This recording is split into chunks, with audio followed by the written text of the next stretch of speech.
Oh, my Fox Rental. Again, I'm Fox, and this is my try at some stuff. Because again, like I said, like I said in my Coco reaction video yesterday, I love researching mythologies. I love learning about different cultures, like myths and legends and stuff like that, and I love incorporating those into stories. Like I spend hours doing this sometimes. It's freaking great. Mostly kind of stick to Greek mythology, Norse mythology a little bit, and I want to start getting into Egyptian mythology a little bit more, even though I do know some of it. But a fun mythology I kind of liked was Mexican mythology. It's a pretty freaking cool one.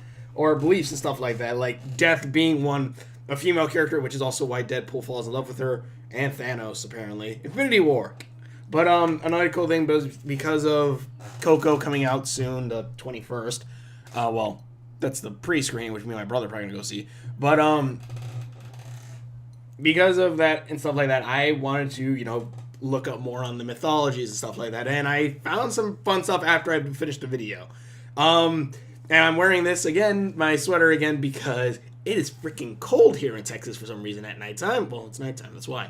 But I wanted to get more into some of this because there was some stuff I actually missed when recording. One, if I remember correctly, someone actually put in the comments of my last video saying that Coco is actually also a nickname for the main character. His name's not Marco, but I can't believe I freaking forgot the name she said. Or he said, she said, I believe it was she, the picture was a she. But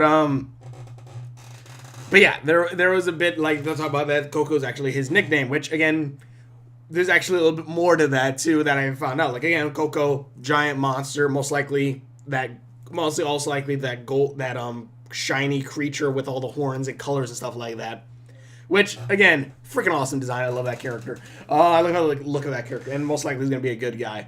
But on top of that, also, I was looking more into this. And yes, I'm on Wikipedia, but it does have some good stuff on here, especially since people have been fixing it better, which turns out Coco, I don't know if I said this before, but Coco actually is another way, also means skull in Portuguese and Spanish in some of these. So, again, that adds more to the whole skull, Day of the Dead stuff. Again, we have the whole legends. They even talk about at one point, mythical animals like dragons and stuff like that named Coco.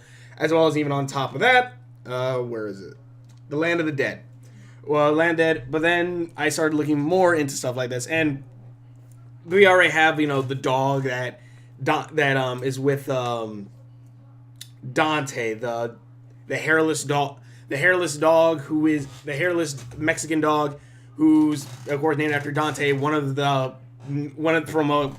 Divine Comedy, which of course is one of those stories where, if I could just Google that real quick, where of course it's the whole, you die in the, he goes to hell. Well, I know in Dante's Inferno he goes to save his love. I really do need to look into the actual epic poem, but he goes through hell itself, and there's a whole thing about, learning about hell and stuff like that, going through hell and making it your way back out. So that in itself is a little bit of a nod to him going to the afterlife and stuff like that. But on top of that, there's actually this myth about Quetzalcoatl and his brother Zolotl,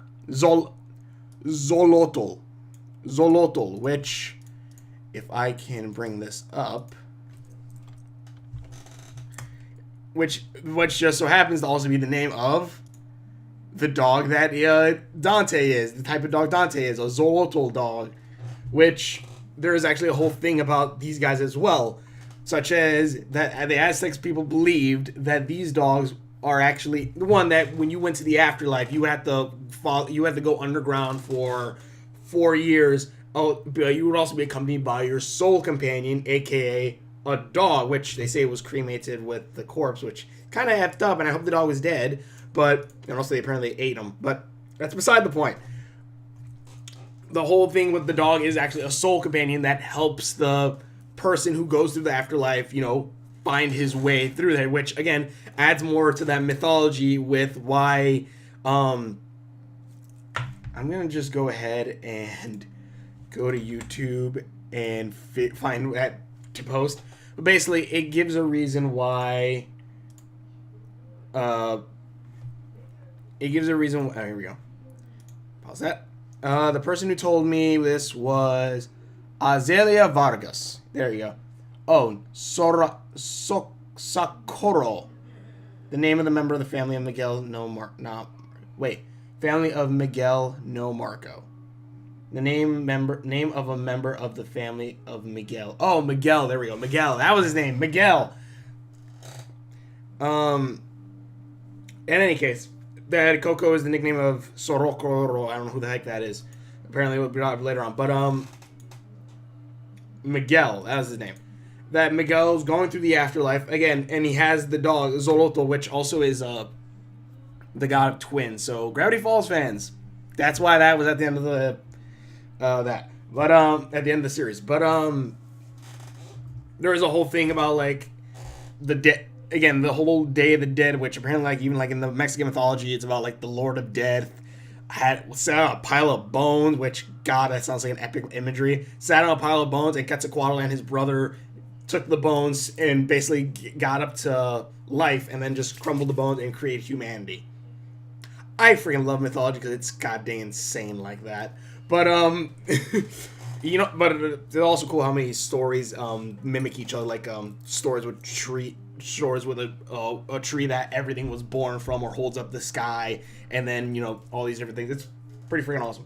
But in any case, I love this idea with because again, I like that little balance on top of it. The whole dog companion, as well as, again, Coco meaning multiple things, having a meaning for, again, like the land of the dead, or even about dragon-like creatures or boogeyman, as well as on top of that meaning skull. So that's the name itself means multiple things already, and at reference to the movie, as well as, again, Zolotl, a dog who is a guardian who's usually seen as a guardian for the Aztecs to pass on to the afterlife, or to be a guide for them, which is freaking awesome. Which dogs throughout history and some mythologies have, of course, always been like the loyal companion of man.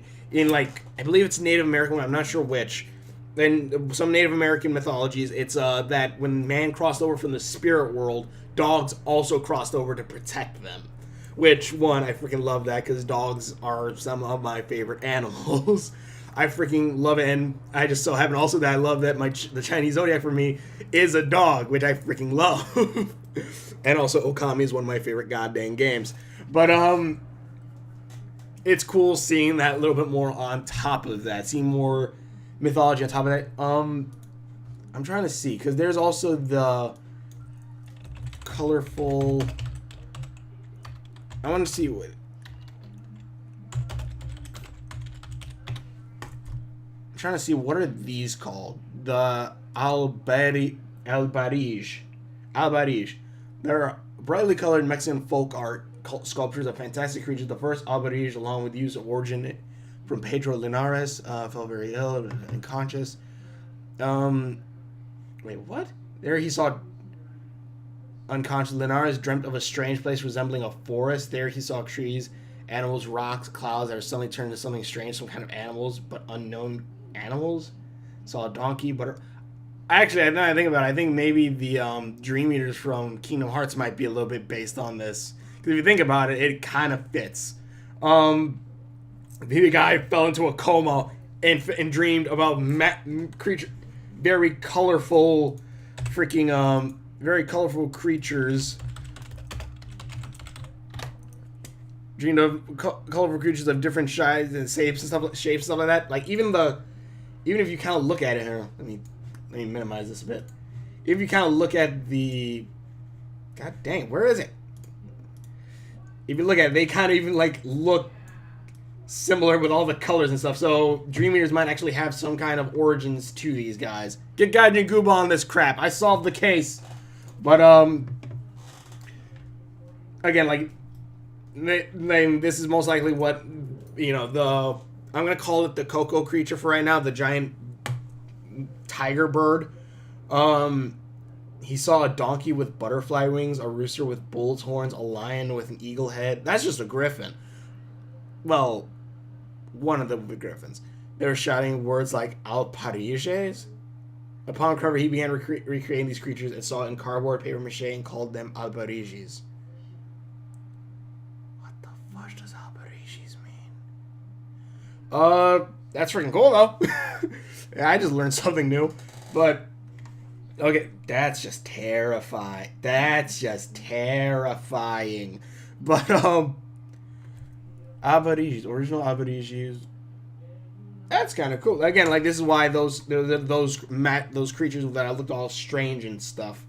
Which, well, those colorful creatures with, like, the tiger with horns and 8 bird wings and stuff like that. That's what this is. They're Alebrijes, which sounds like Alebrijes. I want to say Aboriginals, but no, it sounds like, I don't know, like kind of like you're trying to say illusion, not illusion. Alebrijes, illusions. I guess kind of sound like illusions on that. I don't know. It's freaking cool. I gotta figure out how I'm gonna use this, but that's pretty freaking cool. It doesn't seem like there's any big thing to it other than they're dream creatures. Kind of, which is itself, it's kind of freaking awesome. But dream creatures were pretty freaking cool. And then again, we have the whole bits of Land of the Dead, Quetzalcoatl, which in and itself, Quetzalcoatl is a feathered serpent. So that itself is, well, I guess technically dinosaurs had feathers, but that itself, and even his brother, who is what is it? His brother's Quetzalcoatl is a giant feathered serpent, while Xolotl, I believe that's how you say his name. Xolotl is, where does it say? He's a dog, a serious face of a great hound. So most likely he's since the dogs are named after him, most likely named after the these guys. These guys are most likely named after him. So again, those are just, I guess, just a couple things. X is for Xolotl. Xolotl is the twin brother of, that is cool, a major deity in Central American mythology. Ocean night as she travels through the underworld. Pushes the sun towards the ocean, guards her at night as she travels through the underworld. And again, dogs being protectors and stuff like that. It's just freaking awesome. But yeah, this is just, I don't know, just some quick little bring-ups I wanted to bring into this. I didn't really tell much, but probably something that you could easily have Googled. I don't know, but hopefully you guys like this. Again, I like this idea. And again, there is a whole thing about mythology, even about bones itself. Again, like I said, bones are what create life in this mythology. They used they stole bones from the Lord of Death, or Mistress of Death. I actually wasn't clear because it said like he, and then like I think he had a wife, or maybe it was just the Lordess of Death, which in that case, awesome. But using also I have no idea what the heck this picture. I believe the left hand side is Quetzalcoatl and the right hand side is Xolotl, maybe. Back to back with Quetzalcoatl. Oh no, to the right side is the Lord of Death, and to the left is the god of Quetzalcoatl, or vice versa. But yeah, these are just a couple things I want to get, because again, Land of the Dead is known for the bone and skeleton. That's why it is a major part of, you know, Mexican mythology, is why there's so much skeletons for the Day of the Dead. It's because they do represent death itself. And honestly, I kind of really like that. I really do like that culture and mythology behind it. I love all these different cultures, all the different mythologies, and it's just so fun seeing the past in these myths, and it's kind of just freaking awesome. Especially when you start seeing myths that start binding themselves together and seeing that they kind of maybe are somewhat similar, even though their myths are from completely different parts of this world. But in any case, tell me what you guys think in the comments below. Thanks for watching. If true videos I've done, links are on my Facebook, which one's around there somewhere.